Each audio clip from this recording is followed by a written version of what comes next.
आपको याद होगा कि तेलंगाना का वायदा कांग्रेस पार्टी ने आपसे किया था और उस वायदे को कांग्रेस पार्टी ने पूरा किया। जो आपने सपना देखा था वो अधूरा रह गया। केसीआर ने आपसे कहा था कि वो तेलंगाना का सपना पूरा करेंगे, मगर वो तेलंगाना का सपना पूरा नहीं कर पाए। उल्टा उन्होंने भ्रष्टाचार के सब रिकॉर्ड तोड़ दिए। और जितना भ्रष्टाचार यहाँ आजकल तेलंगाना में हो रहा है, शायद बाकी हिंदुस्तान में कहीं भी ऐसा भ्रष्टाचार नहीं हो रहा।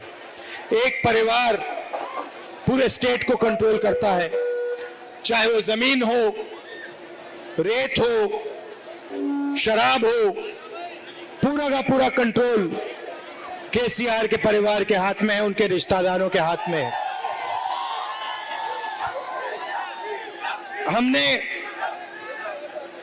मेरा आपके साथ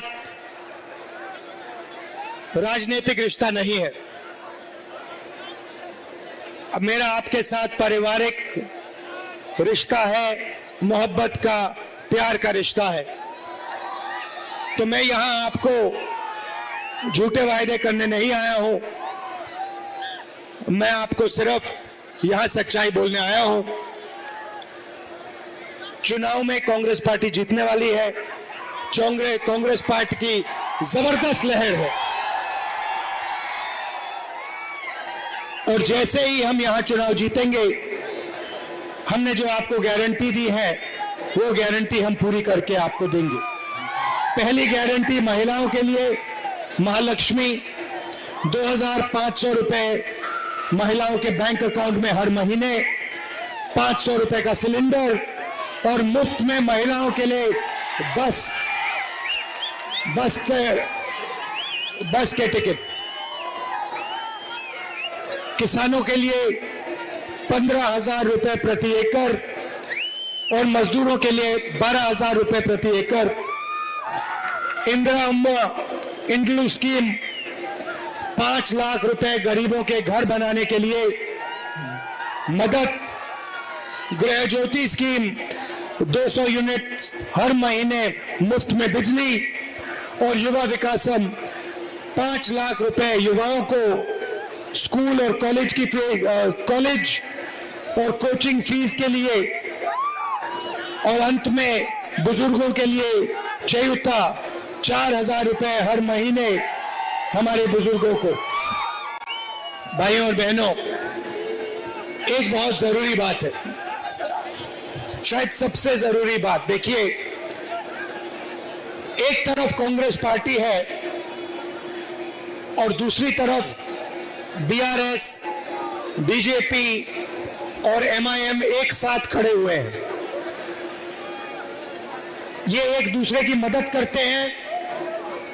लोकसभा में मैंने स्वयं देखा, जब भी नरेंद्र मोदी जी को मदद की जरूरत थी, चाहे वो जीएसटी हो, चाहे वो किसान बिल हो, बीआरएस ने एकदम नरेंद्र मोदी की मदद की।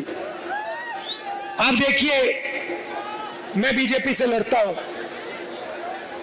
पूरा देश जानता है कि अगर एक आदमी बीजेपी का मुकाबला करता है, उनके सामने खड़ा होता है, तो उसका नाम राहुल गांधी है। और ये मेरे लिए राजनीतिक लड़ाई नहीं है, ये मेरे खून की लड़ाई है, डीएनए की लड़ाई है। अब देखिए, मेरे ऊपर बीजेपी ने 25 केस लगा रखे हैं। जहां भी उनको मौका मिलता है नया केस लगा देते हैं, क्योंकि वो जानते हैं कि राहुल गांधी उनके साथ कॉम्प्रोमाइज नहीं कर सकता है और नहीं करेगा। राहुल गांधी उनके खिलाफ, उनकी आइडियोलॉजी के खिलाफ, उनकी विचारधारा के खिलाफ लड़ ही सकता है। मेरा घर ले लिया, मैंने खुशी से अपना घर दे दिया, कहा ले मुझे नहीं चाहिए आपका घर। लोकसभा की मेंबरशिप रद्द कर दी। अब मैं आपसे सवाल पूछना चाहता हूं, मेरे खिलाफ 24 मुकदमे, मेरा घर छीन लिया, मेरी लोकसभा की मेंबरशिप रद्द कर दी। आपके चीफ मिनिस्टर के खिलाफ नरेंद्र मोदी जी ने कितने केस लगाए? आपके चीफ मिनिस्टर के खिलाफ कितने केस नरेंद्र मोदी ने लगाए? एक भी नहीं। ना ईडी उनके पीछे है, ना सीबीआई उनके पीछे है, ना इनकम टैक्स डिपार्टमेंट उनके पीछे है। क्यों? क्योंकि चीफ मिनिस्टर केसीआर बीजेपी की पूरी मदद करते हैं। देखिए, आप बता रहे हो, बिल्कुल सही। केसीआर उनकी मदद करते हैं और बीजेपी इनकी मदद करते हैं। आप देखिए, मेरे ऊपर 24 घंटा आक्रमण चलता है। बीजेपी के सब नेता मेरे ऊपर आक्रमण करते हैं। मैं सुबह उठता हूं, अगर सारे के सारे बीजेपी के नेता मेरे ऊपर आक्रमण नहीं करते तो मुझे मजा नहीं आता, मुझे अच्छा नहीं लगता। मैं कहता हूं आज कुछ कमी रह गई, थोड़ा और जोर से मुझे बोलना चाहिए। मगर केसीआर पे, उनके परिवार पे बीजेपी का कोई नेता आक्रमण नहीं करता। कोई केस नहीं, कोई ईडी नहीं, कोई इनकम टैक्स नहीं, मिले हुए हैं दोनों। दूसरी तरफ एमआईएम है। आप पता लगाइए, जहां भी कांग्रेस पार्टी बीजेपी से लड़ती है, चाहे वो असम हो, महाराष्ट्र हो, राजस्थान हो, वहां पे बीजेपी की मदद करने के लिए एमआईएम के लोग हर कंस्टिट्यूएंसी में अपने नेता खड़े कर देते, अपने कैंडिडेट खड़े कर देते।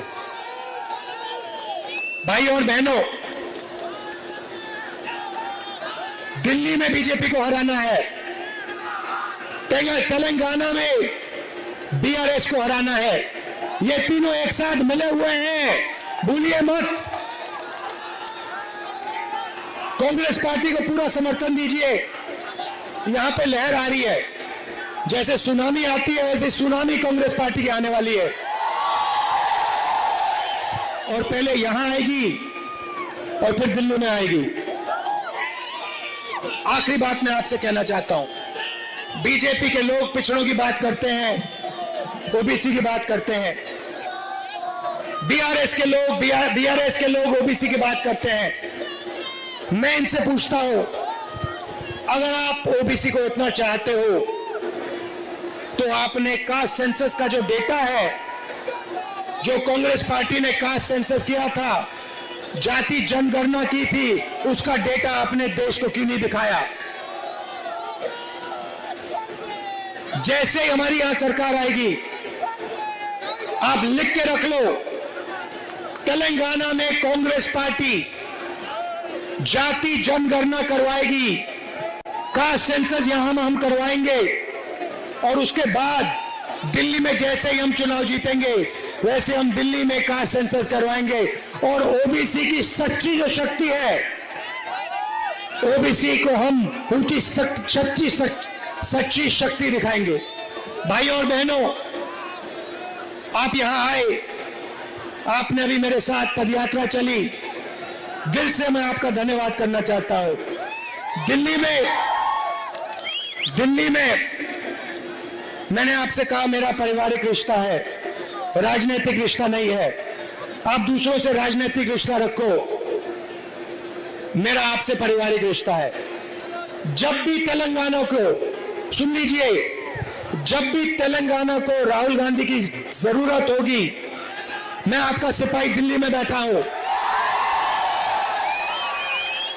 जब भी आपको मेरी जरूरत होगी, मैं 1 मिनट में हाजिर हो जाऊंगा। जो भी आप काम मुझसे पूछोगे, दिल से मैं आपका काम करूंगा। बहुत बहुत धन्यवाद। नमस्कार, जय हिंद।